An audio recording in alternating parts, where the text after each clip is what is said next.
puntualidad y la espera tanto de nuestro primer ponente, quien es el tecnólogo en emergencias médicas, Gustavo Verdesoto. Asimismo, agradecemos a todos los asistentes que se conectaron puntualmente y con esto vamos a dar inicio a nuestro primer Congreso Internacional de Medicina de Emergencia, Encuentro en la Mitad del Mundo, Ecuador 2020, con nuestro módulo de emergencias neurológicas. Como primer ponente invitado tenemos al tecnólogo en emergencias médicas, Gustavo Verdesoto, tecnólogo en emergencias médicas y bombero profesional del Cuerpo de Bomberos de Quito, diplomado en aeromedicina y cuidados del paciente crítico, paramédico certificado en vuelo y parte del grupo USAR EQ10, instructor de BLS, ACLS, PHTLS, AMLS, EPC y del programa Stop the Bleed. Tecnólogo Gustavo Verdesoto, muchas gracias por acompañarnos. A partir de este momento usted puede compartir su pantalla y acceder al habilitar su micrófono. Bienvenido.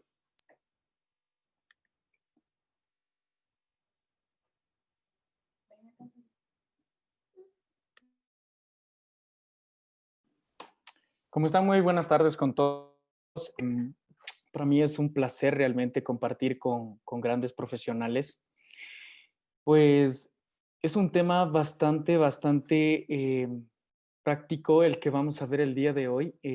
Para mí es realmente un placer que el ámbito prehospitalario se ha tomado bastante en cuenta en este tipo de temas, ¿no? Que son bastante importantes porque al fin y al cabo, pues todos vamos a trabajar en equipo, todos pertenecemos al mismo equipo y pues por un mismo ideal, ¿no? Que es salvar la vida y evitar pues que el paciente pues tenga repercusiones graves a futuro, ¿no?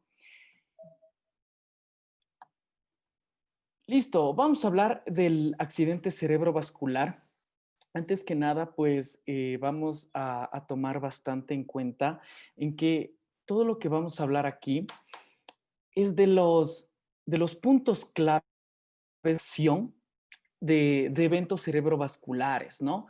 Entonces nosotros vamos a hablar bastante de lo que involucra todo lo que concierne al trabajo que nosotros realizamos, pues al trabajo primario que se debe realizar para que el paciente pues llegue con un estatus o con una estabilización pues adecuada a una casa de salud para su atención definitiva, ¿ok?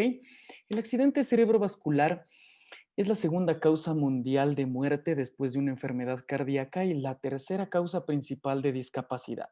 Nuestro país pues no se queda atrás. Nosotros como personal prehospitalario pues atendemos diariamente pacientes con accidentes cerebrovasculares y pues de nosotros también depende tener un criterio muy concreto para que el paciente pues llegue a una casa de salud en la que pueda tener un tratamiento pues adecuado y definitivo, ¿no? Teniendo en cuenta que en los accidentes cerebrovascular lo que menos se quiere es que exista una secuela irreversible. Entonces, ¿de qué depende eso? Pues del tiempo.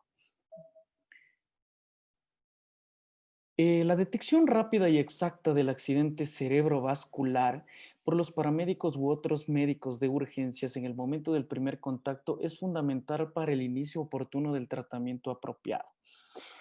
Para que el paciente pues no tenga repercusiones graves, recuerden que nosotros estamos hablando en que un accidente cerebrovascular es la disminución del oxígeno cerebral y sabemos que va a provocar una hipoxia, va a provocar una isquemia y esto va a generar secuelas irreversibles. Entonces, lo que nosotros no queremos es eso, ¿no es cierto? Entonces, mediante procedimientos, mediante abordaje del paciente, pues nosotros tenemos que analizar de la mejor manera lo más pronto posible para determinar a qué casa de salud el paciente puede acudir y así tener un tratamiento rápido. ¿Ok? El accidente cerebrovascular es una condición en la que se interrumpe el flujo normal de sangre al cerebro y existen dos tipos que son pues el isquémico y el hemorrágico, ¿no? Nosotros tenemos dos tipos de accidentes cerebrovasculares y necesitamos pues analizarlos porque son diferentes. Su tratamiento definitivo va a involucrar algo bastante diferente. Entonces tenemos que aprender a analizarles y determinar qué es lo que tiene el paciente. ¿Ok? Vamos a hablar del accidente cerebrovascular isquémico, así nada más. Todos somos profesionales de la salud, todos tenemos claro de qué se trata un accidente cerebrovascular. Entonces vamos a hacerlo bastante resumido, ¿ok? El accidente cerebrovascular isquémico quiere decir que un coágulo se aloja en uno de los vasos sanguíneos del cerebro, bloqueando el flujo sanguíneo a través del vaso sanguíneo, ¿ok? Entonces, esto constituye un 87% de los casos del accidente cerebrovascular. Es el más común de los accidentes cerebrovasculares y en cierta manera es uno de los que, dependiendo dónde se encuentre, depende dónde se ha bloqueado el flujo sanguíneo, podemos decir que también el tratamiento pues va a ser mucho más rápido con secuelas eh, no tan desastrosas para el paciente. ¿Sí? Entonces, oclusión de vasos sanguíneos, accidente cerebrovascular isquémico. Se disminuye el flujo sanguíneo cerebral. ¿Eso qué quiere decir? Pues que disminuye también el oxígeno y también la glucosa. ¿Ok? Entonces, ya lo vamos a ver más adelante. El accidente cerebrovascular hemorrágico, por el otro lado, representa un 13% de los accidentes cerebrovasculares y aparece cuando un vaso sanguíneo del cerebro se rompe súbitamente en el tejido circundante. Antes de que se rompa, pues nosotros ya sabemos que dentro de este vaso sanguíneo pues puede generarse un aneurisma y este aneurisma pues va a ocasionar una hemorragia al romperse. Entonces, es mucho más, es un cuadro bastante crítico el accidente cerebrovascular hemorrágico, porque aparte que vamos a tener una hemorragia intracerebral, pues va a ocluir vasos sanguíneos adyacentes a la lesión. Aparte que el flujo sanguíneo cerebral pues se va a ver interrumpido totalmente por la ruptura de este aneurisma, de este vaso sanguíneo, de esta arteria, ¿ok? Ahora, aquí nosotros vamos a verlo o vamos a tratar de detallarlo un poco mejor. Perdón, vamos a tratar de detallarlo un poco mejor. ¿Cuál es la funcionalidad o cómo se produce un accidente cerebrovascular? Tenemos aquí una perspectiva lateral de un cráneo, ¿sí? En la cual nosotros podemos ver diversas estructuras, ¿no es cierto? Vamos a ver estructuras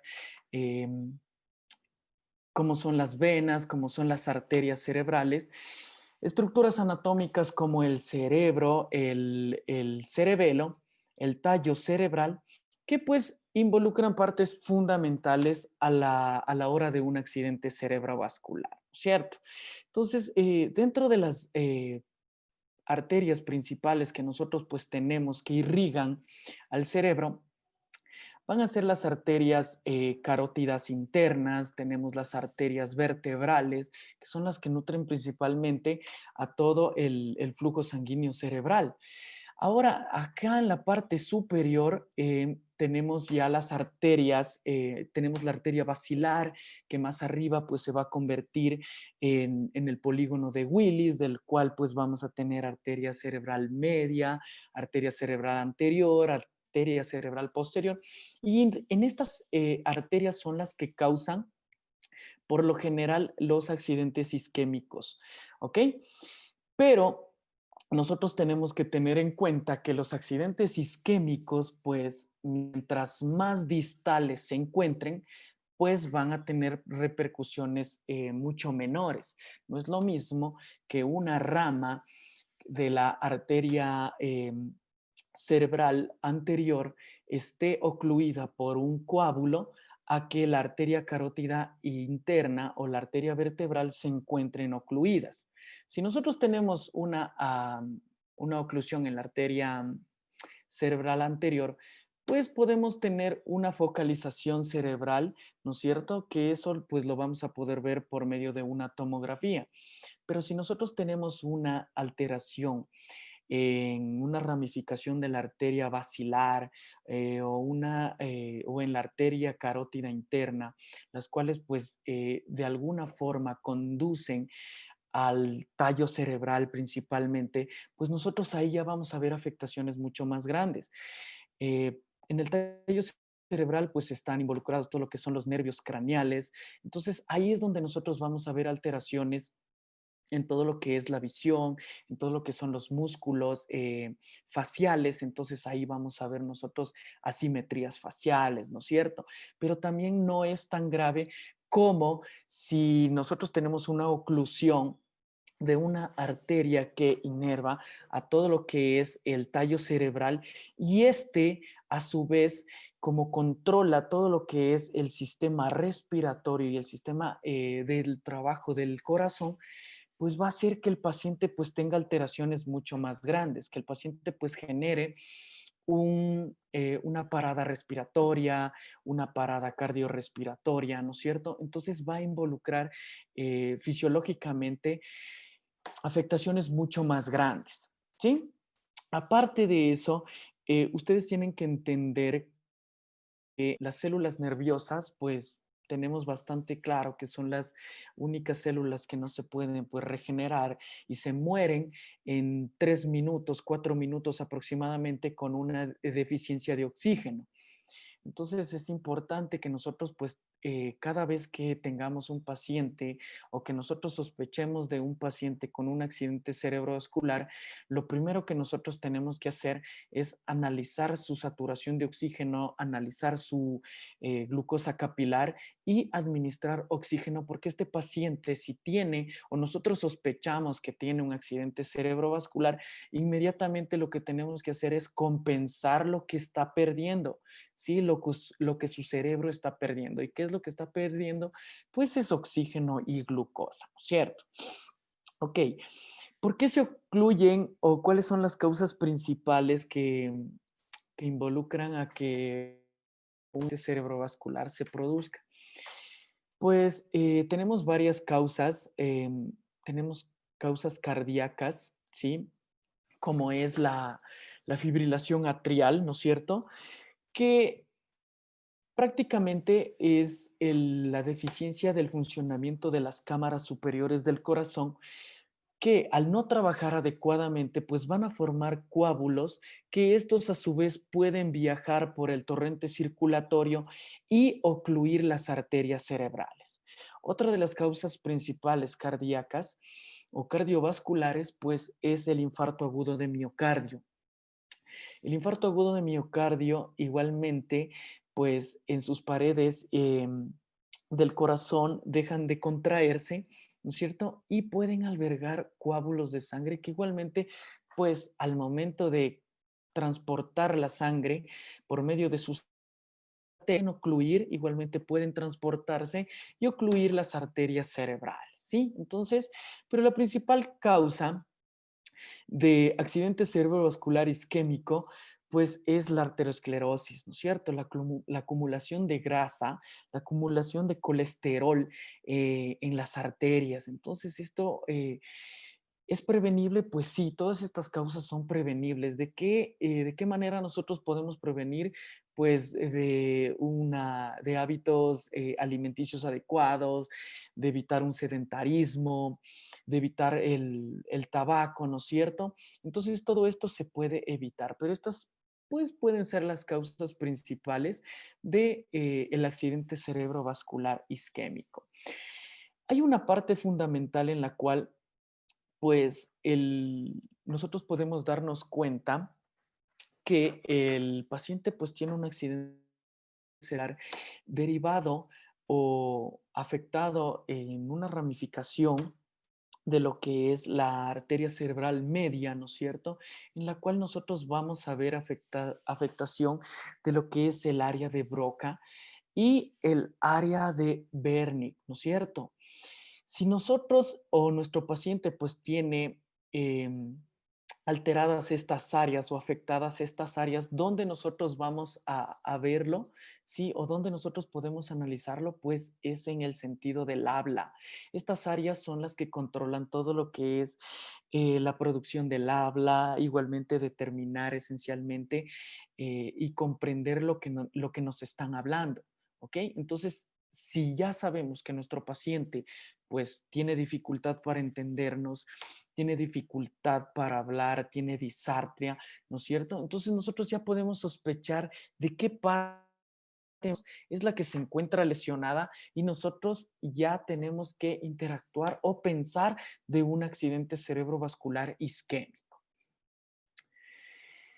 ¿Cuáles son los signos y síntomas del accidente cerebrovascular? Pues hay muchas formas de darnos cuenta o muchas características en las cuales los pacientes nos dan a conocer que pues están presentando un accidente cerebrovascular. Entre ellas, pues la cefalea, que es un signo muy característico de que los pacientes están sufriendo un ataque o un accidente cerebrovascular isquémico. El paciente te refleja ya varios días, ya varias horas antes de que suceda esto, ya te está avisando. Tengo un dolor de cabeza intenso, tengo un dolor de cabeza intenso, no puedo ni siquiera abrir mucho los ojos porque que mi cabeza va a estallar.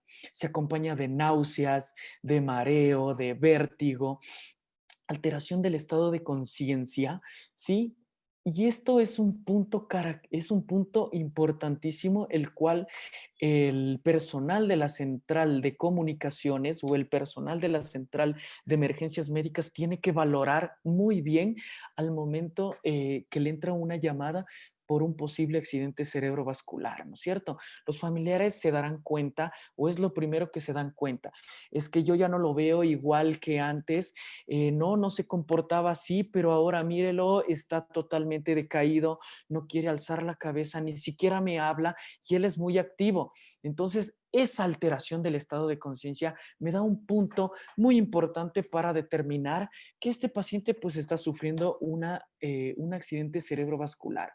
Igualmente está confundido, puede estar nervioso, ¿no es cierto?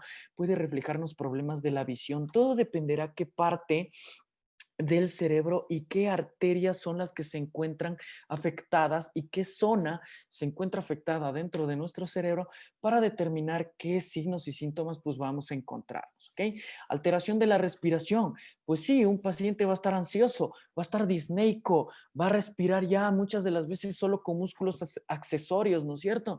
¿Por qué? Porque el deterioro respiratorio que tiene nuestro paciente no se lo ve porque él se sienta mal o porque él tenga náuseas o porque él esté confundido, sino porque su cerebro sabe que tiene una disminución de oxígeno, que tiene una disminución de glucosa y él mismo le está diciendo, hey, ¿sabes qué? Me falta oxígeno, necesito que respires más, necesito oxígeno, necesito glucosa ya que arriba no me está llegando, por favor respira. Entonces, ¿qué hace el paciente para compensar eso?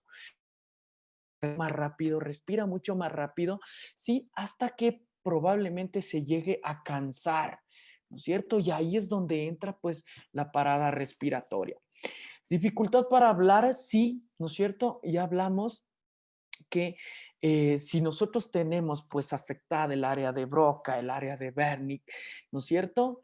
El paciente pues va a tener disartria. Entonces nosotros ya sospechamos que existe un accidente cerebrovascular.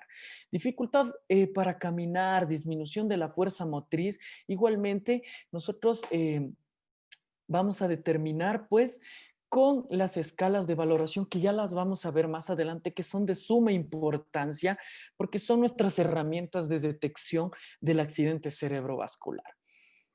Ahora, los principios de atención extrahospitalaria y intrahospitalaria pues van de la mano. Como les dije en un comienzo,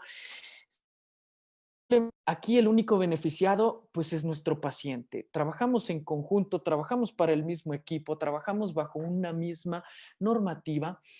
Simplemente hacemos funciones específicas para cada parte, ¿no es cierto? La parte prehospitalaria, nosotros nos encargamos del análisis, de la evaluación, probablemente de la estabilización y el transporte adecuado a una casa asistencial que cuente con los medios para poder atender a este paciente. No todas las casas de salud las cuentan, ¿sí? Porque por lo general nosotros como personal prehospitalario solicitamos una casa de salud por disponibilidad de camas, disponibilidad de equipamiento, disponibilidad de recursos, ¿no es cierto? Entonces, todo eso tiene que verse influenciado en el ámbito extrahospitalario. En el ámbito intrahospitalario, pues el médico emergenciólogo, el médico de la emergencia, pues él determinará cuál es el procedimiento adecuado para este paciente.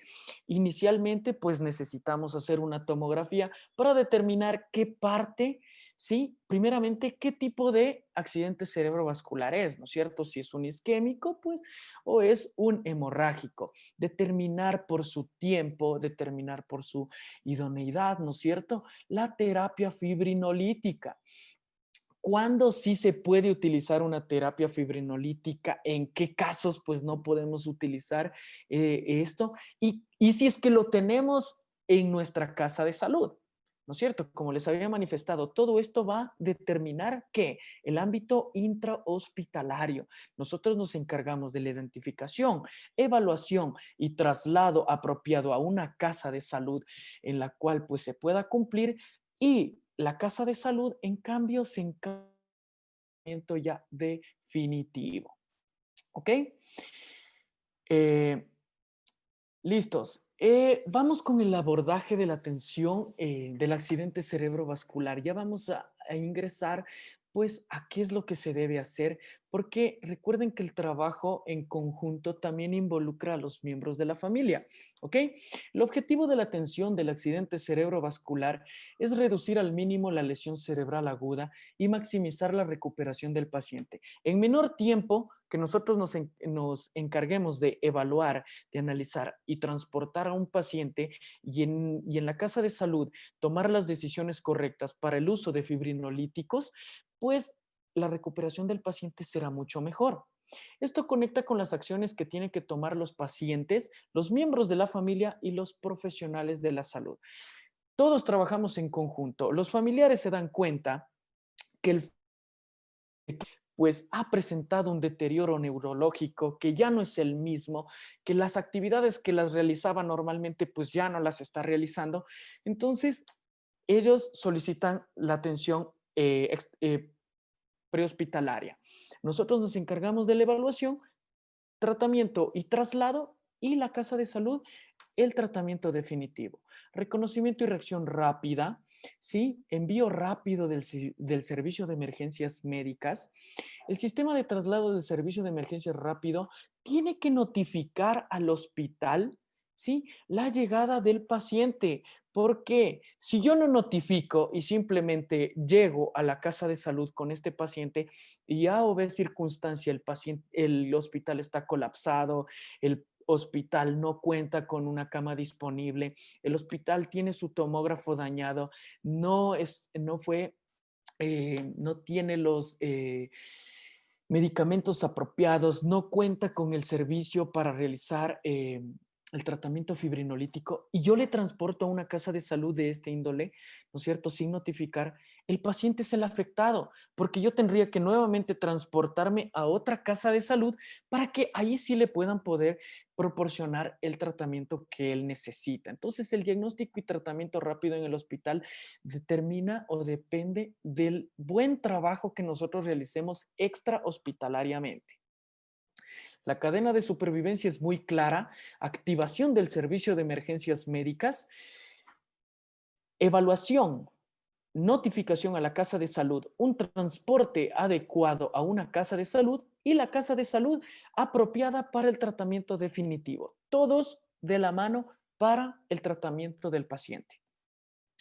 Las 8 Ds de la atención del accidente cerebrovascular, pues tenemos muy en cuenta esto, las bibliografías tanto de la AJA como de la EXI, pues hablan de la detección rápida, del despacho inmediato del servicio de emergencias médicas, ¿no es cierto?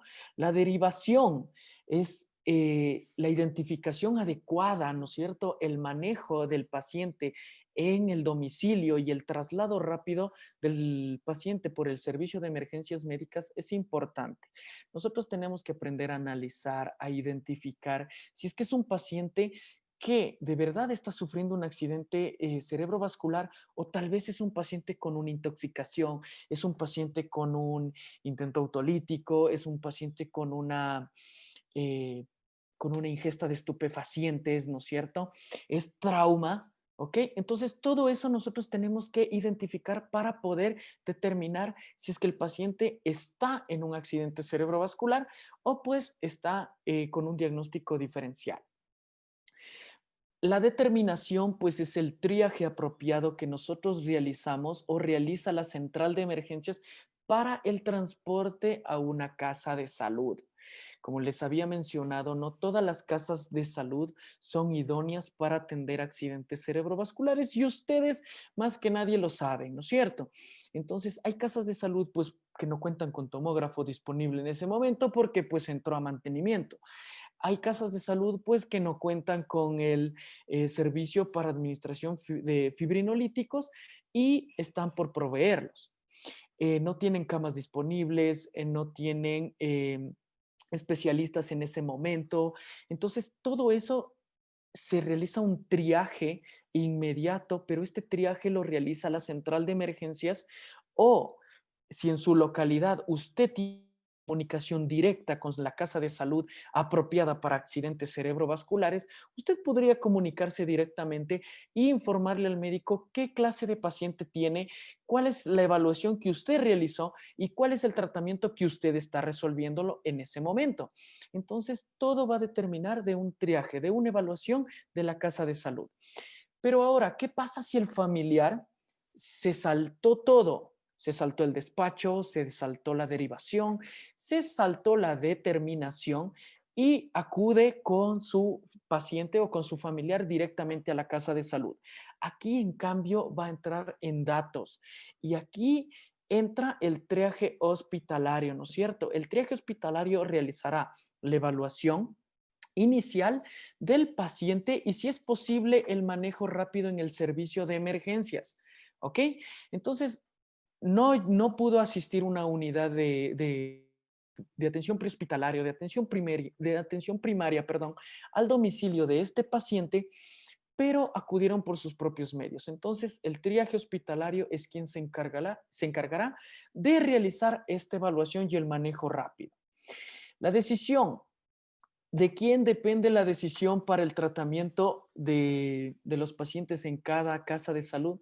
Pues eso lo determinará la experiencia en accidentes cerebrovasculares y la selección del tratamiento hospitalario. Esto pues ya lo determinará el médico emergenciólogo si cuenta con los recursos disponibles, si cuenta pues con el tratamiento que el paciente pues necesita. Entonces, eso ya queda siempre para el personal de salud de los hospitales, ¿ok? Las drogas, pues, involucran a todo lo que es el tratamiento fibrinolítico y las estrategias intraarteriales, pues, que se involucre si la casa de salud, pues, cuenta con este servicio. Y la disposición, pues, admisión rápida de la unidad de de accidente cerebrovascular y la unidad de cuidados intensivos. Como les dije, todos trabajamos en conjunto, pero todo va a determinar de los recursos que nosotros tengamos disponibles. Si mi hospital pues no cuenta con una unidad de cuidados intensivos y me estoy haciendo cargo de un paciente con accidente cerebrovascular hemorrágico, con un accidente cerebrovascular isquémico, pero que tiene una inestabilidad hemodinámica, pues tengo que asumir la responsabilidad de esto, o si no, ¿dónde tendría que yo determinarlo? Pues en la determinación, en el triaje apropiado para este paciente. Los profesionales de la salud en el ámbito prehospitalario saben que es de suma importancia realizar una evaluación de manera inmediata. El tratamiento fibrinolítico intravenoso debe proporcionarse lo antes posible. Eso quiere decir que en 3 horas posteriores del inicio de los síntomas, eh, Está indicado pues el tratamiento fibrinolítico, ¿ok? Lo dice la AJA, lo dice la EXI, ¿no es cierto?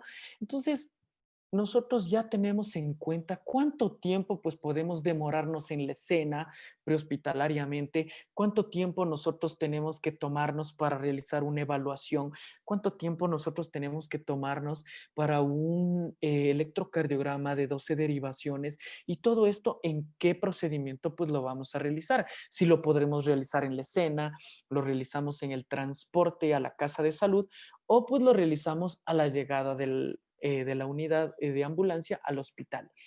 Pero nosotros ya tenemos que tener en cuenta que pues el tratamiento fibrinolítico va a empezar 3 horas posteriores del inicio de los síntomas. Ahora, ¿qué es lo que nosotros vamos a hacer o cuál es el abordaje prehospitalario del accidente cerebrovascular? Este abordaje no solo involucra para pacientes con accidente cerebrovascular. Yo sé que aquí hay más profesionales de la salud del ámbito hospitalario que del extrahospitalario, pero nosotros en el ámbito extrahospitalario, sí, nosotros tenemos que hacer hincapié muchísimo en la valoración de la seguridad de la escena. Siempre. La impresión rápida del estado del paciente. Al momento que nosotros llegamos a un domicilio, llegamos a una casa de cuidados de adultos mayores, llegamos incluso a la calle, ¿no es cierto? Nosotros ya podemos darnos rápidamente una impresión del estado del paciente. O está enfermo o no lo está. ¿Sí? O está consciente o está inconsciente. Simplemente con la impresión rápida de verlo. La valoración del estado de conciencia, pues, es primordial. Es lo que nosotros realizamos o lo que nuestros procedimientos de atención prehospitalaria siempre se basan, ¿sí? En todo tipo de pacientes, siempre valorar el estado de conciencia. Y aquí viene una parte fundamental en la cual nosotros vamos a realizar una de las escalas de valoración rápida inicial. ¿Ok? La evaluación de escala de Cincinnati, que ya la vamos a ver más adelante un poquito más completo, ¿ok? El manejo de la vía aérea, recuerden, es un paciente que tiene disminución de oxígeno cerebral, es un paciente que va a estar ansioso, es un paciente que va a estar respirando agitadamente, ¿no es cierto? Entonces, el manejo de la vía aérea y el manejo ventilatorio en estos pacientes es primordial. ¿De qué depende el manejo ventilatorio? Dependerá mucho de los dispositivos, de las destrezas y de la saturación de oxígeno con la que esté el paciente.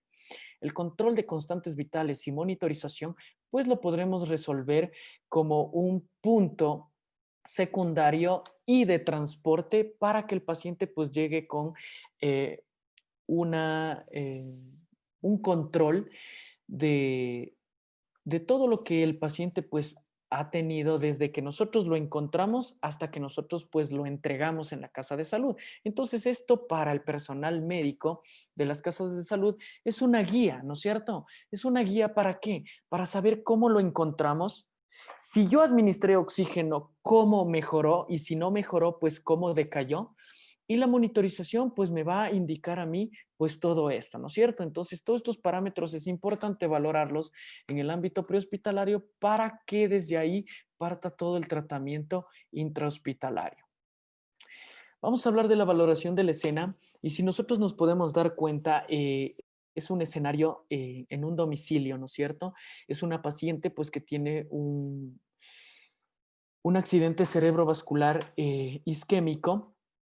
Los familiares llaman porque la paciente ya no puede levantarse, se siente mareada, ¿sí? Y no puede cerrar muy bien uno de los ojos, ¿ok? Entonces nosotros a nuestra llegada, pues podemos darnos cuenta, a simple vista, aparentemente no hay ningún riesgo, ¿no es cierto? Pero en realidad hay muchísimos riesgos presentes. Uno de ellos, pues aunque ustedes no lo crean, es el perrito que se encuentra acostado ahí. Si usted llega y se acerca a la paciente, ese perrito va a sentir que es usted una amenaza y él puede atacarle, puede morderle, ¿sí? Entonces, usted tiene que valorar muy bien la escena para poder trabajar con la paciente, ¿ok? Impresión inicial del paciente, pues usted a simple vista ya puede darse cuenta, ¿sí? Cómo se encuentra, si es un paciente enfermo o no lo es. ¿ok? A simple vista nosotros podemos darnos cuenta. ¿Cuáles son estas herramientas rápidas de detección del accidente cerebrovascular? Pues son tres escalas que a nosotros nos sirven para determinar si es que el paciente pues tiene o no tiene sospecha de un accidente cerebrovascular, porque recuerden que para saber al 100% que este paciente pues tiene en este momento un accidente cerebrovascular es con una tomografía, ¿no es cierto? Con un servicio de TAC para determinar si es que el paciente pues lo tiene. ¿Cuáles son estas escalas? Pues la escala de Cincinnati es una escala de valoración rápida, pues en la cual nosotros vamos a valorar asimetría facial, ¿sí? El- la, la fuerza motriz que tienen las extremidades, ¿sí? Ustedes le hacen alzar las extremidades al pacientito, las extremidades superiores, ¿ok? Con los ojos cerrados.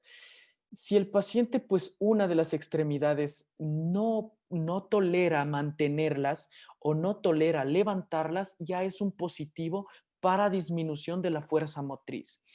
Igualmente, usted realiza o le pregunta su nombre o hace que pronuncie una frase. Si es que él la pronuncia coherente, pues está bien, pero si le cuesta hablar, tartamudea y aparte de eso, usted se guía de los familiares, ¿por qué? Porque tiene que guiarse de los familiares siempre, porque por lo general estos pacientes con accidentes cerebrovasculares isquémicos no son la primera vez que les pasa, ya les pasó una vez, ya les pasó otra vez, ¿no es cierto? Eh, entonces, pueda que el paciente pues ya tenga simetría facial, ¿no es cierto? Ya tenga hemiplejías o hemiparesias y que también no tenga pues la posibilidad de hablar normalmente. Entonces es importante que nosotros preguntemos a los familiares si lo que está haciendo es normal.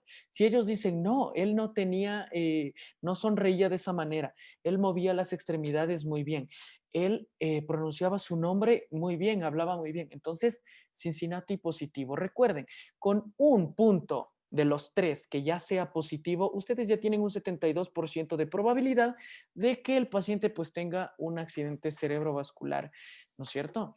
Con los tres ustedes alcanzan el 85%. Entonces eso quiere decir que en esta escala de evaluación pues no podemos tardarnos más de ¿qué? De 5 minutos. 5 minutos ustedes es suficiente, hasta mucho, para valorar al paciente en una de estas escalas rápidas. Otra escala rápida que nosotros tenemos es la de Los Ángeles, en la cual verificamos asimetría facial, fuerza motriz en manipular la presión de las extremidades. Usted le pide al paciente que presione, sí, que le dé un apretón. Si no hay fuerza motriz, pues usted ya puede determinar que el paciente pues tiene disminución de la fuerza. Igualmente, lo mismo, eleva las extremidades. Si no hay eh, fuerza en sostener una de las extremidades, pues igualmente eso quiere decir que tiene positivo en la escala de Los Ángeles para accidente cerebrovascular. Y también tenemos el FAST, que verificamos simetría facial, fuerza motriz, igualmente verificar si es que el paciente pues tiene disartria o dificultad al hablar, pero aquí valoramos también el tiempo, cuánto tiempo ha pasado, ¿sí? Aunque en todas es importante verificar el tiempo porque de ahí nosotros determinaremos el tiempo que ya lleva el paciente con estos signos y síntomas, cuánto tiempo nosotros nos estamos demorando y el traslado, cuánto tiempo más se va a demorar, ¿ok? Y tiene que entrar pues en la penumbra del tiempo para el tratamiento fibrinolítico.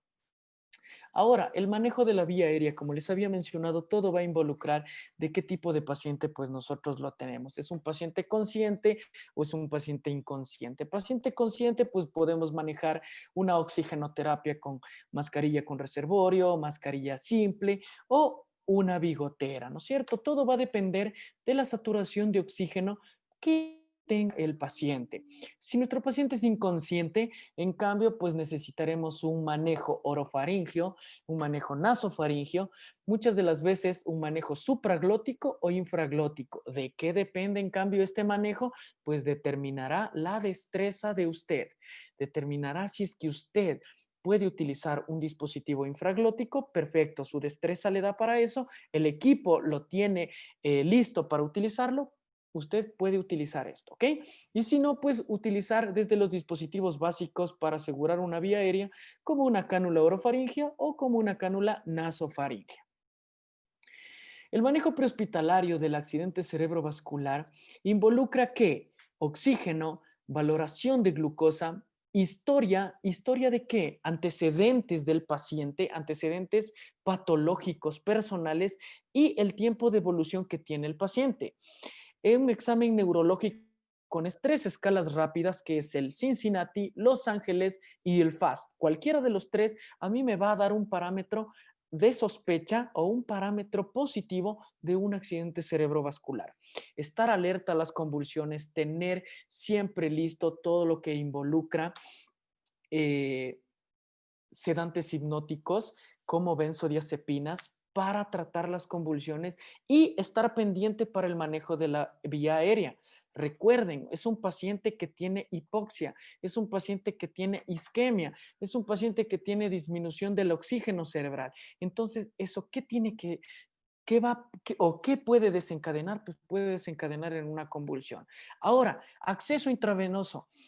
Todo paciente necesita tener un acceso intravenoso, no para transportar o no para infundir líquidos necesariamente, no es indispensable el utilizarlos para administrarlos en este tipo de pacientes, pero sí necesito tener un acceso periférico libre para administrar fármacos. Recuerden, el manejo prehospitalario necesita tener un acceso intravenoso siempre, ¿ok? Porque los pacientes pues pueden necesitar en el traslado, van a necesitar, qué sé yo, necesitan, por el paciente de las convulsiones, convulsiona, necesito una vía periférica abierta, permeable, para administrar los fármacos anticonvulsivantes. Necesito una vía permeable porque si el paciente me cae en un paro respiratorio o en un paro cardiorrespiratorio, no puedo yo en ese momento administrar medicamentos sin un acceso intravenoso. Entonces, tiene que transportarse con un acceso intravenoso. Notificar al hospital, pues ya habíamos hablado de eso, siempre notificar al hospital el arribo a la casa de salud porque es de suma importancia que el hospital ya esté listo y preparado con todos los equipos, el tomógrafo disponible para que la tomografía eh, sea resuelta lo más pronto posible y de ahí determinar el tratamiento. El transporte a una casa de salud depende de muchos factores y tiene que influenciarse en tres cosas muy fundamentales. ¿Cómo lo voy a transportar?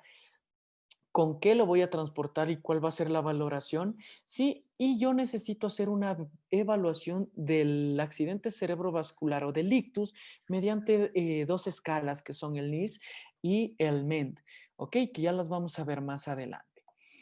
El abordaje del transporte, pues el paciente tiene que ser transportado semifowler en una posición adecuada para que mejore la ventilación del paciente y la semifowler es la, la ideal para que pues tenga una ventilación mucho mejor. Monitorización, valoración y revalorización del paciente es en todo momento. Todo el transporte usted tiene que realizar monitorización cardíaca, control de signos vitales, un EKG de 12 derivaciones, control de la glucosa, ¿sí? Entonces, todo esto usted tiene que realizarlo en el transporte. ¿Para qué? Para que cuando usted llegue al hospital, usted ya tenga todos estos datos, ¿sí? Signos vitales, un EKG de 12 derivaciones, la constante de la glucosa. Entonces, minimizamos el trabajo hospitalario y maximizamos los recursos que pues necesitemos realizarlos o los procedimientos que necesitemos realizarlos en la casa de salud. Ahora, la valoración del accidente cerebrovascular con la escala del National Institute Health del ¿Ok? Ustedes tienen que entender, ¿sí? Ustedes tienen que entender esto siempre. Esta escala, me imagino que la utilizan bastante en el ámbito hospitalario, pero también lo utilizamos en el ámbito prehospitalario, ¿no es cierto? El nivel de conciencia tenemos que analizarlo en todo momento. Mirada conjugada, preguntar el mes, ¿no es cierto? Perdón, verificar, ¿no es cierto? Con una linterna pupilar, verificar cómo se encuentra, si es que el paciente pues puede observarnos bien, si es que su mirada está simétrica, si es que está observándonos o tal vez tiene la mirada perdida, ¿no es cierto? Los campos visuales por confrontación. Usted se coloca a menos de 1 metro del paciente y pues se coloca, qué sé yo, un bajalenguas o la misma linterna pupilar y usted le pregunta en qué lado se encuentra o si es que ve la linterna pupilar o si es que ve la linterna en una de sus lados de la cara. Entonces usted va analizando cómo se encuentra, ¿no es cierto? La paresia facial, la simetría, si es que él puede enseñarle los dientes, si es que puede sonreír, ¿no es cierto? La paresia de las extremidades superiores, igualmente analizar si es que tiene sensibilidad y fuerza motriz conservada o tal vez la tiene disminuida. Igualmente la paresia de las extremidades inferiores, donde nosotros pues analizaremos si es que el paciente pues tiene sensibilidad o tiene disminución de la fuerza motriz en las extremidades inferiores. La dismetría, que es la ataxia, ¿no es cierto? Eso hace que los pacientes pues usted le hace que se tope la nariz con la extremidad que tenga o sensibilidad y fuerza motriz y el paciente pues probablemente no pueda, ¿no es cierto? Usted le dice tópese la nariz y pues se topa la frente, se topa la boca, no tiene una coherencia, ¿no es cierto? No tiene una concordancia en los movimientos. Sensibilidad, lo mismo con una aguja, usted explora la sensibilidad tanto de la piel en las extremidades superiores, en las extremidades inferiores. El lenguaje eh, realiza preguntas que puedan el paciente pues resolverlas o le enseña un dibujo, le muestra un cuadro, una imagen y le pide que describa. Entonces usted va a determinar si es que el paciente pues tiene deterioro del lenguaje. Lo mismo la disartria, donde tiene pues tartamudeo, se dificulta en la articulación de las palabras, ¿ok? Y la extinción o inatrón, pues, ¿no es cierto? Eso que hace que el paciente pues sea incapaz de percibir todo lo que es el lado que se encuentra lesionado del paciente, ¿no es cierto? Si ustedes se dan cuenta, el paciente es incapaz de orientarse, de responder, de si usted le dice levante el brazo izquierdo, le levante el brazo derecho, ¿no es cierto? Entonces, todas estas alteraciones nosotros la vamos a ir viendo y vamos a tener una puntuación. Llega una puntuación de 42 puntos, como podemos ver en esta tabla, ¿no es cierto? Pero nosotros vamos a ir tachando, vamos a ir viendo, dependiendo cuántas anomalías pues tenga el paciente. Otra escala que nosotros vamos a ver es el MEND. Es una escala del Miami Emergency Neurology Deficit, ¿no? Entonces, vamos a ver qué es lo que encontramos en esta tabla o en esta valoración, pues datos del paciente, historia médica, administración de medicamentos, qué medicamentos pues está tomando, un informe específico del accidente cerebrovascular, un control y el registro de las constantes vitales que ustedes valoraron, un examen médico. En el examen médico, pues nosotros vamos a ver el estado mental, vamos a ver valoración de ciertos nervios craneales, ¿ok? Y la tabla de valoración o el escalament viene en este formato. Vienen en formatos digitales, vienen en formatos escritos.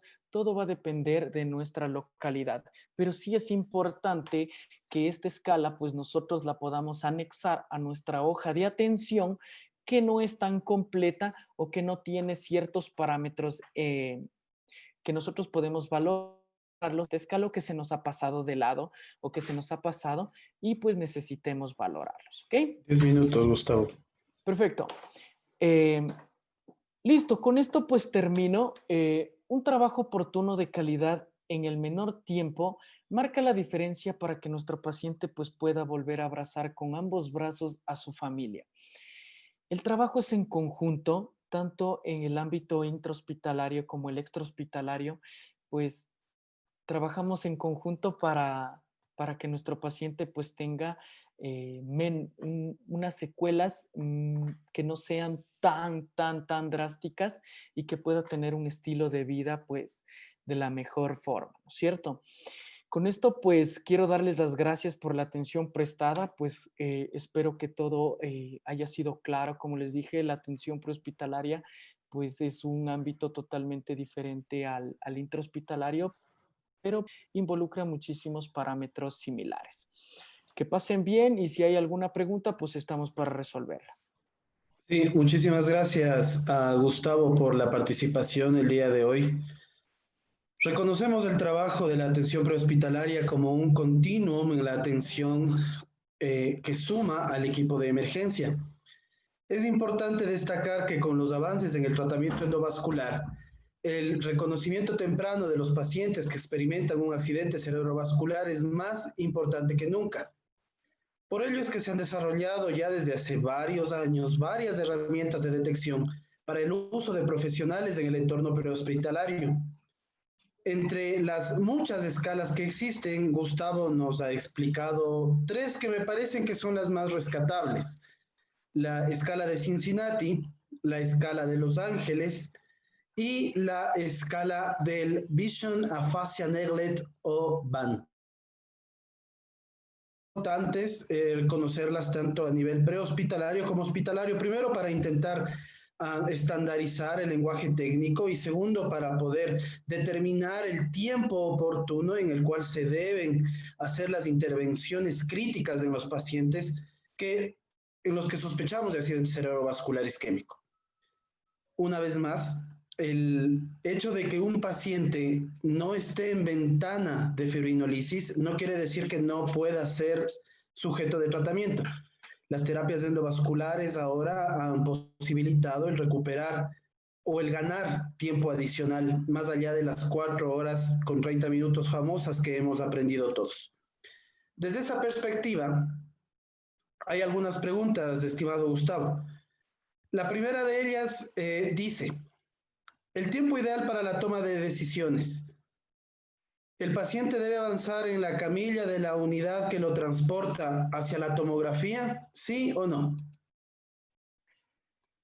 Tuve la oportunidad de participar del servicio de emergencias de Miramar en Estados Unidos y ellos, pues, eso lo realizan. Llega un paciente con accidente cerebrovascular, ingresa a la casa de salud y ingresa directamente a la tomografía.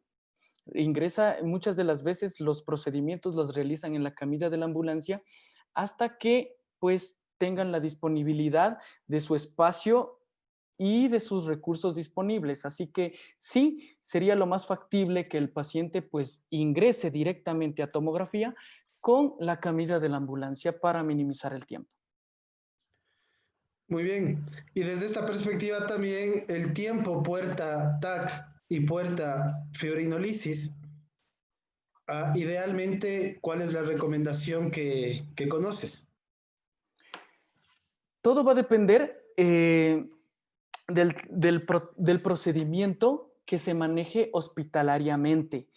He participado en algunas casas de salud donde se ha transportado pacientes con accidentes cerebrovasculares que posterior a la tomografía, el paciente ya está en su cama de cuidados intensivos y pues el médico especialista pues ya empieza directamente con el tratamiento fibrinolítico. Entonces, la ventana de tratamiento indispensable para lo que es el uso de fibrinolíticos estaría bien entre las 3 horas.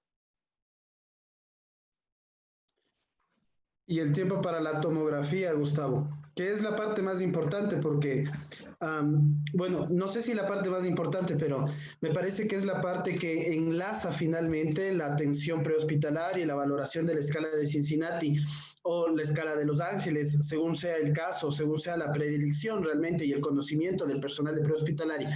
El tiempo que se necesita desde que el paciente está valorado por el tecnólogo o licenciado en atención prehospitalaria y puede acceder a un hospital en el cual tenga un tomógrafo que permite el diagnóstico del accidente cerebrovascular isquémico, considerando que cerebro es igual a tiempo.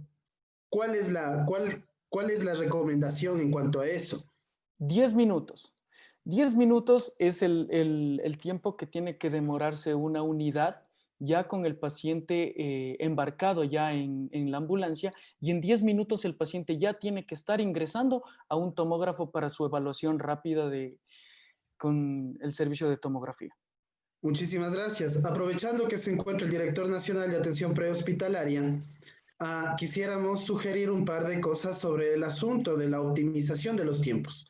Desde la parte operativa, generemos 2 o 3 recomendaciones para optimizar el tiempo en el cual los pacientes llegan desde la atención prehospitalaria a las salas de emergencia. ¿Qué podríamos decir al respecto? Primero, necesitaríamos hacer un análisis en el servicio de despacho, ¿no? En el servicio de despacho y de radiocomunicación, que es nuestro enlace. Nosotros, como personal prehospitalario, pues todavía no tenemos un enlace directo con el hospital, porque si lo tuviésemos, pues estaríamos en contacto con el médico que le va a recibir en la casa de salud y resolvería el caso.